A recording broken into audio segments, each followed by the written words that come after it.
Collecting for the Super Nintendo just got a whole lot easier. I have everything, or at least have everything on the way, that is over $500 and hard to find for the system. There's nothing left that I can't just go on eBay right now and buy. Now it's more of a waiting game of just trying to find good deals. Good deals like this game I just got in the mail today, Shien's Revenge. Now there was a complete in box copy chilling on eBay for like $650. And I told the seller, hey, I'll give you $500 for that complete in box game. And he turned me down. He ended up dropping the price to $600, but he would not take $500. So then there's the sealed copy on eBay, and the seller was asking $900. And then he sent me an offer for $800. And I was like, you know what? I'll pay you $600 for that. And then he accepted the offer of $600. So that's why I now have a minty sealed copy of Shien's Revenge. And this is a really hard game to find. One of the last $1,000 complete in box titles I needed was Chrono Trigger. And I ended up getting a copy of that right here. And in one of my previous videos I talked about how I won a complete in box copy of Chrono Trigger for $825. But then the seller canceled the order and said he needed to maximize his profit, so he relisted it on eBay for $11.50. And yes, I did leave him negative feedback, which I don't normally do. But after he refunded my money, I went ahead and bought another Chrono Trigger. And this isn't the Chrono Trigger I won. The Chrono Trigger I ended up winning was actually this one right here. And it came in this plastic case. So yes, currently I have two complete in box Chrono Triggers. So after the seller refunded my money, I ended up winning that graded copy for less than $700. The reason I was able to win it so cheap is because if you look at it, it didn't grade very well. It only graded it as 6.5.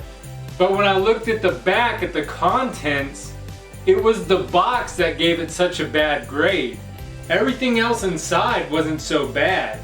And it had the registration card, which is a big deal because the registration card by itself can sell for $300. So it's kind of a no-brainer to bid $700 on a graded copy if it has a registration card, which it did, and the registration card itself was in excellent shape. It graded at a 9.0. The posters inside the box graded at a 9.4 and a 9.2. So everything inside was great except the box itself, which only graded at a 5. And that's what brought the score down to a 6.5. So what did I do? I got this, and if you don't follow me on Instagram or watch my YouTube shorts, I busted this open.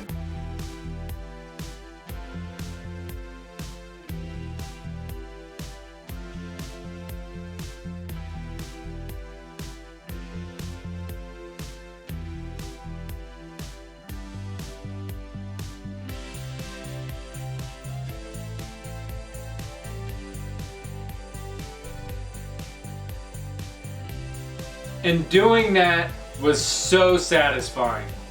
But then I got the other copy to get the nice box, and then I'm just parting out all the other pieces. So now I have a nice minty 100% complete in box Chrono Trigger for less than $1,000. And if you saw the 2024 Game Room Tour that I just released, you saw my M82 had went up in smoke. Well, I got some good news. I opened it up and I took out the old power supply to it and wired in a new one, and guess what?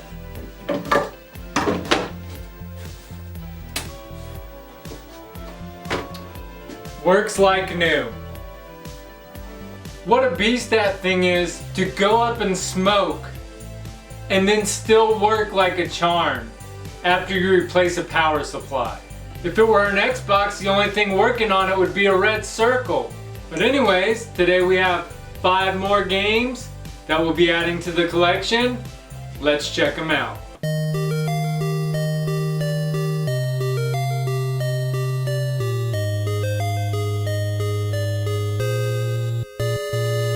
And And the first game up is Lester the Unlikely.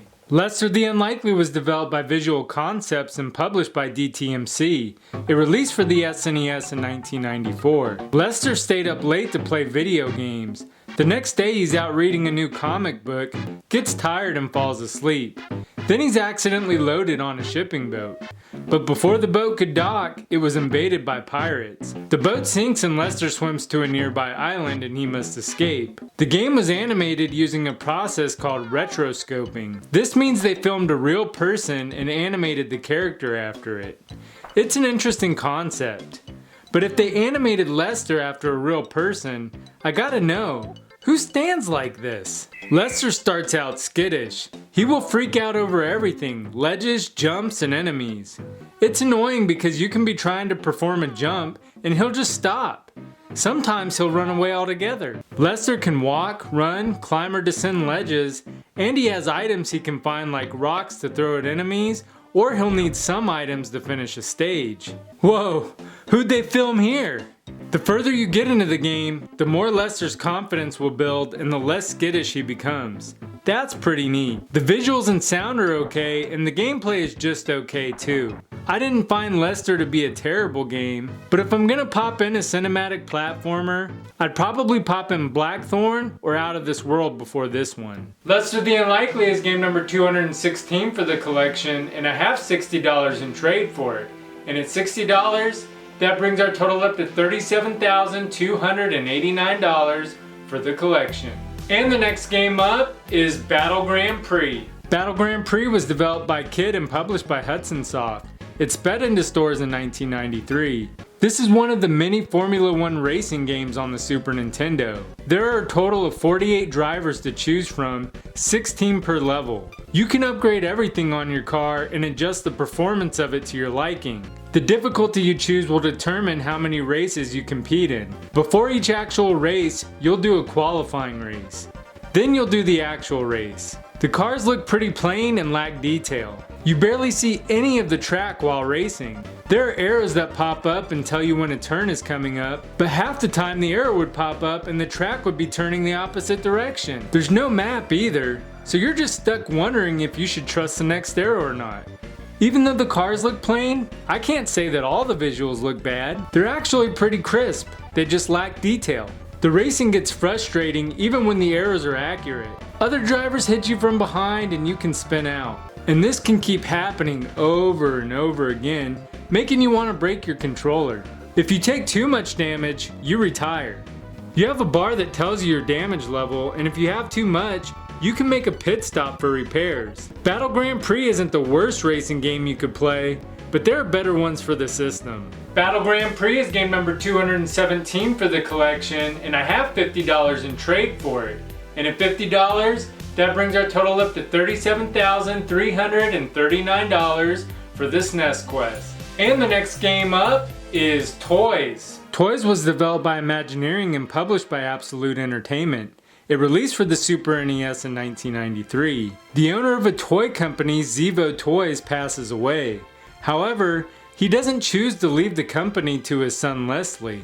He thinks Leslie is too irresponsible, so he leaves it to his brother, a decorated general. He knows the general will make dangerous war weapons of the toys, but that's what he wants. A life and death struggle so Leslie grows up. So the general sets up cameras all around the toy factory and watches Leslie's every move. That's the whole game. You get attacked by dangerous toys and try to destroy the cameras. The levels are long. You have to take out the toys using various weapons scattered throughout the level. There's a myriad of different weapons.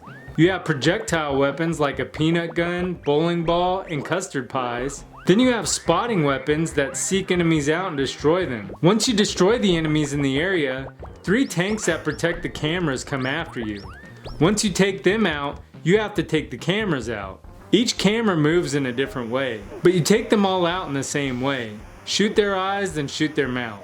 Rinse and repeat for the other levels. It gets boring quick. You have a few lives and 3 continues.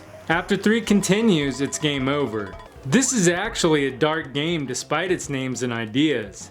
You even kill your uncle at the end of the game. If the developers would have changed levels up, besides just adding new enemies and increasing difficulty, it might might have been an okay game, but it's just too monotonous and gets old quick. I'd avoid this one. Toys is game number 218 for the collection, and I have $40 in trade for it. And at $40, that brings our total up to $37,379 for the Super NES Quest. And the next game up is Equinox. Equinox was developed by Software Creations and published by Sony ImageSoft. It released for the SNES in 1994. Equinox, also known as Solstice II, is the sequel to the NES game Solstice. In this game you play as Glendal. Glendal is Shaddix's son. Shaddix was the main character in the NES game. Shaddix is kidnapped by his apprentice Sonya, and you must go through 7 kingdoms to save your father Shaddix. In each kingdom there are dungeons. In the dungeons you find 12 orbs to collect, which summon a boss. When you beat the boss of the dungeon, you open up a new kingdom. The dungeons are spread all across the kingdom. So you'll collect orbs in one dungeon and have to travel across the kingdom to find other parts of the dungeon. When traveling across the land, you can also run into other enemies as well. The game is both fun and frustrating. It's fun solving puzzles and finding new weapons and spells, but it's one-shot kills in this game. If you die enough times, you have to start the whole dungeon of the kingdom over. The angles can also be annoying. You can easily run into things that will kill you thinking you have enough clearance. But because of the odd angles, it's easy to misjudge. My biggest complaint is the movement. You only get 4 directions to move and shoot. The game really would have benefited from being able to move in 8 directions. Other than the odd angles, the visuals are good. Another thing I like is whenever you leave a dungeon, the game saves. You don't have to travel to an end to save your progress. The music is a mix of eerie music and upbeat music, and the gameplay is fun.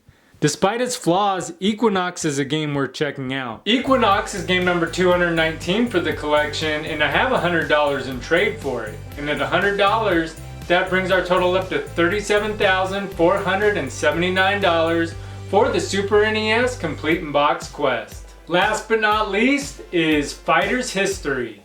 Fighter's History was developed and published by Data East, punching its way onto the Super Nintendo in 1994. Fighter's History actually has an interesting history. Data East was sued by Capcom for its similarity to Street Fighter II. Capcom lost, but it's interesting info. Fighter's History is a good fighting game though. The visuals look great and the controls are responsive. Each fighter has button combinations to perform special moves. They all work really well and are easy to pull off. You also have a wide variety of difficulty levels, including 3 easy modes and 3 different hard modes. The easiest mode is good for practicing moves if you want to get good at mastering a player's controls. Another cool thing they did in the game is add weak points to the players. Each player has their own weak points, and they'll begin to flash when they're most vulnerable. The game does feel like a ripoff, but at least it's a well done one. If you like fighting games, Fighter's History isn't a bad one to pop in. Fighter's History is game number 220 for the collection, and I have $50 in trade for it. And at $50, that brings our total up to $37,529 for the Super Nintendo Complete in Box Quest. Let's get these games on the shelf.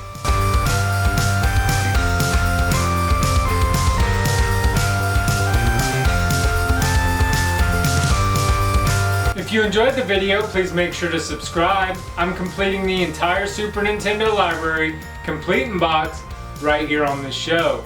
Also make sure to leave a thumbs up for Equinox. Until next time, I'm Gamer Wayne, and thanks for watching.